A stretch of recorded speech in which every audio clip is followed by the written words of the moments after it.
யாரும் இந்த இடத்தை விட்டு அசையக்கூடாது.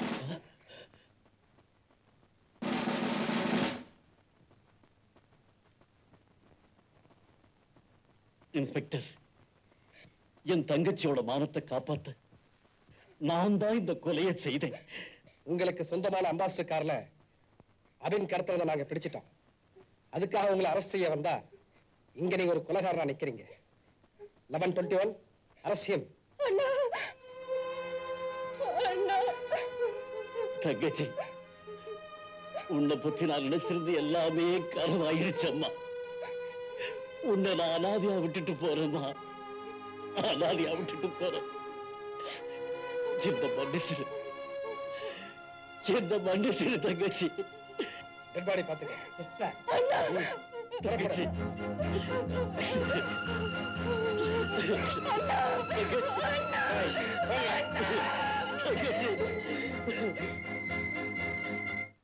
முடிவா என்னங்க சொல்றீங்க? பாலகுரு ஒரு குலகாரன், ஒரு சமூக துரோகின்னு மத்தவங்க சொல்றாங்க. என்ன பார்க்கும் போதெல்லாம் ஒரு குலகாரனோட மாமான்னு எல்லாரும் கேலியா பேசும்போது எனக்கு நாக்க பிடிக்கலாம் போல. இந்த அவமானம் நம்ம குடும்பத்துக்கு தேவைதானா? அந்த மாதிரி அண்ணன் செய்வார்னு நான் நினைக்கிறீங்க. நீ நினைக்கல, ஆனா நான் அப்பவே சொன்னேன், உனக்கு வியாபாரம் சரியில்லை, வயசுக்கு வந்த பொண்ணு வீட்டுல இருக்கும்போது கண்டவங்களை சேர்க்காதேன்னு. சரி சரின்னு என்கிட்ட சொல்லிட்டு கடைசியில நம்ம குடும்பத்துக்கு சேர்த்து அவமானத்தை கொடுத்துட்டாங்க. அதுக்காக கூடி பிறந்த தங்கச்சி அனாதையா விட்டுடலாமா? அதுக்காக என்ன செய்ய சொல்ற? நீங்க சரின்னு சொன்னா ராணியை நம்ம வீட்டுக்கு கூட்டிட்டு வந்துருவோங்க. குலகாரம் விட்டு மிதிக்கவே எனக்கு பிடிக்கல. அண்ணா, நீ போய் கூட்டிட்டு வா. சரிங்க.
ராணி, தவறான வழியில சம்பாதிக்கிற பணம் கோபுரமா குவிஞ்சாலும் குப்பமேடா சரிஞ்சு போகுன்னு அண்ணங்கிட்ட எத்தனையோ தடவை எடுத்து சொன்னேன்.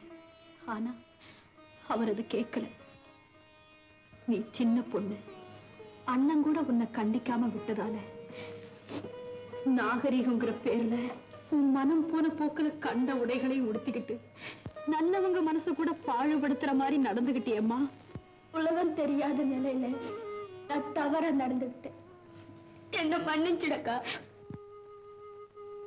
உன்ன மாதிரி வயசு பொண்ணுங்களுடைய ஆசைகளும் உணர்வுகளும் கட்டுக்கடுங்கான காட்டு குதிரையை போல கண்மூடித்தனமா கண்ட வழியில போகும்.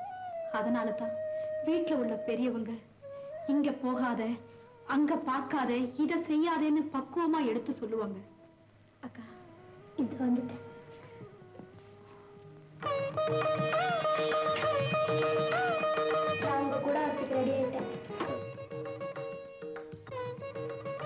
இந்த மாதிரி உடையில உன்னை பார்க்கும்போது பெண்களுடைய உயர்வுதான் தெரியுதே தவிர யாருக்குமே தவறான கண்ணோட்டம் வராது. நீ வந்து மாமா கிட்ட மன்னிப்பு கேளு. சரிக்கா, மற்றது நான் பாத்துக்கிறேன். அண்ணா, ராணிதான். ராணிய இந்த படத்துல பார்க்கும்போது அட்டகாசம், அடுப்புல பாயாசம். மன்னிச்சிடுங்க, இனிமே நீங்க தான் எனக்கு ஆதரவு. மாமா, நீங்களே என்ன மன்னிச்சிடுங்க. அண்ணா மன்னிச்சுட்டா எல்லாருக்கும் சம்மதம்னு தானே அர்த்தம். ராணி, நீ இந்த அளவுக்கு கண்ணனை மதிக்க கத்துக்கிட்டதை பார்க்கும்போது நான் ரொம்ப பெருமைப்படுறேன். வடிவே, கூடிய சீக்கிரம் ஒரு நல்ல நாளா பார்த்து கண்ணனுக்கு ராணிக்கு ஜாம் ஜாம்னு கல்யாணத்தை நடத்திடலாம். வசதி வளையல் ஐடியா எங்கிட்ட இருக்கிறதே வசதி வளையல் தான். இந்தாங்க தம்பி. நல்ல வளையல் வந்தா முதல்ல எங்க கொண்டா. சரி தம்பி.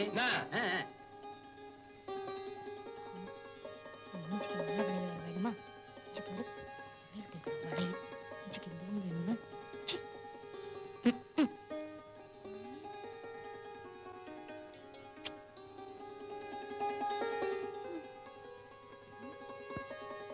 ஏயா ஒரு வீட்டுக்குள்ளேயே நாள் முழுக்க உட்கார்ந்துகிட்டு இருக்கியே, ஏன் மத்தவங்க வாங்கணுங்கிற எண்ணமே இல்லையா? மத்தவங்களுக்கு தான் மறந்து போச்சு, உனக்கு நான் மூளை கெட்டு போச்சு.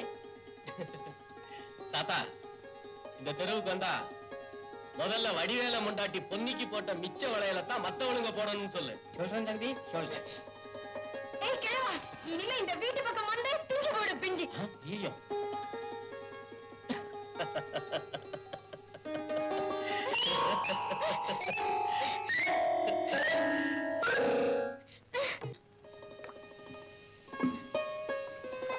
ஏண்டி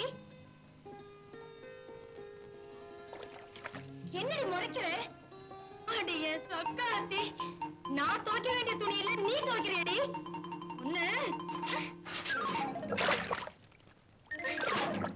ஏண்டி வளையலடி கேக்குது உனக்கு? வாடி இங்க. இன்னைக்கு உதைக்கிற உதையில ஊரை விட்டு போயிடணும் நீ. ஏண்டி எனக்கு அடி போட்டிய வந்த? ஒத்தத்தி வளையல் கேக்குறான், ஒத்தத்தி வளையல். இவ்வளவு வளையல் இருக்கு. ஏண்டி என்னடி வளையல் வேணுமா? வளையல் என்னடி என்னடி அழற?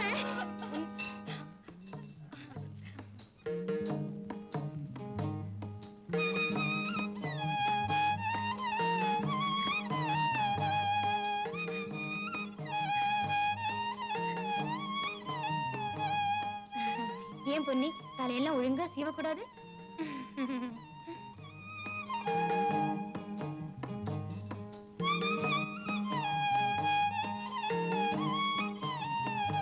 திரும்படி.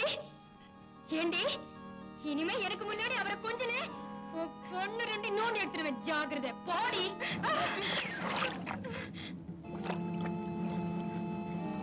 போடி ஊமச்சி, சனியம், பேய், பிசாசு, பூதம்.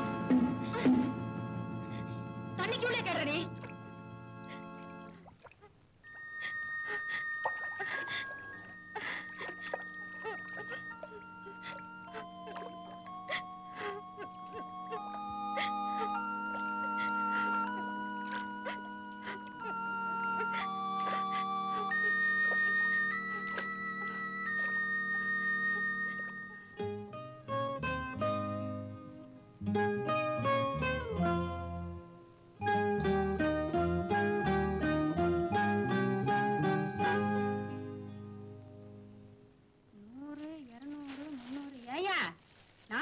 நெல்லு போடுறதுக்கு இவ்வளவுதானா பணம்? மீதி பணத்தை நாளைக்கு வாங்கிட்டு வந்து இங்க வைக்கல. வர வர நீ எந்த வேலையும் செய்ய மாட்டேன்ற மூக்காயி, கொஞ்சம் தான் உதவி செய்ய. ஆஹா, எனக்கு என்னையா தலையில எழுத்து? என் தம்பிக்கு வந்த சீதனா இவ்வளவு சொத்தும். நீ தண்டத்தோரு, இந்த வேலையெல்லாம் நீ செய்யா? அடே என்ன துணி துவைக்க போயிட்டு அப்படியே வந்து நிக்கிற? ஐயோ ஐயோ ஐயோ ஐயோ ஐயோ, எங்க அம்மா கொடுத்த சீதனா சாதியான தவளை இத பாரியா ஓட்டையாக்கிட்டு வந்து நிக்கிறா. ஐயோ ஏண்டி ஏண்டி, இன்னைக்கு உன்னை புதுசா வேலை செய்ய சொன்னேன்னு இந்த மாதிரி அநியாயம் பண்ணிட்டு வந்து நிக்கிறியா? என்னடி நினைச்சுக்கிட்டு இருக்க உன் மனசுல? என்ன நினைச்சுக்கிட்டு இருக்க? வாடா வாடா, நல்ல சமயத்துல வந்து இந்த அநியாயத்தை என்னன்னு கேட்டா. எனக்கு கொஞ்சம் உடம்பு முடியலையேன்னு சொல்லி இந்த துணியெல்லாம் கொஞ்சம் துவைச்சுக்கிட்டு வான்னு சொன்னேன். அநியாயமா இப்படி சட்டையை கிழிச்சிட்டு வந்து நிக்கிறாடா. என்னன்னு கேடா, என்னன்னு கேளு. சரி சரி, என் சட்டை தானே விடு. ஆமாண்டா, புது பொண்டாட்டி ஜோறு அப்படிதான்டா பேசுவேன். ஒஞ்சட்ட பரவாயில்லடா. இத பாருடா, நம்ம அம்மா கொடுத்த ராசியான தவளை இத உடைச்சிட்டு வந்து நிக்கிறாடா. என்னன்னு கேட்டா உங்க அக்காவுக்கு மரியாதை கொடுடா. என்னன்னு கேளு. இருக்கா நான் கேக்குறேன், பாடிங்க. ஏண்டி என்னதான் பண்ணையார் வீட்டுல செல்லமா இருந்தாலும் இப்படியா நடந்துக்கிறது? எங்க அக்காவுக்கு நீ மரியாதை கொடுக்கறது இல்ல? அரைஞ்சு பல்லு எல்லாம் கட்டிவிட ஜாக்கிரதை.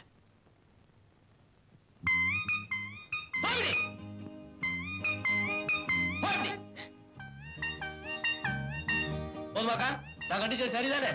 இப்பதான் என் தம்பி, என் ராசா.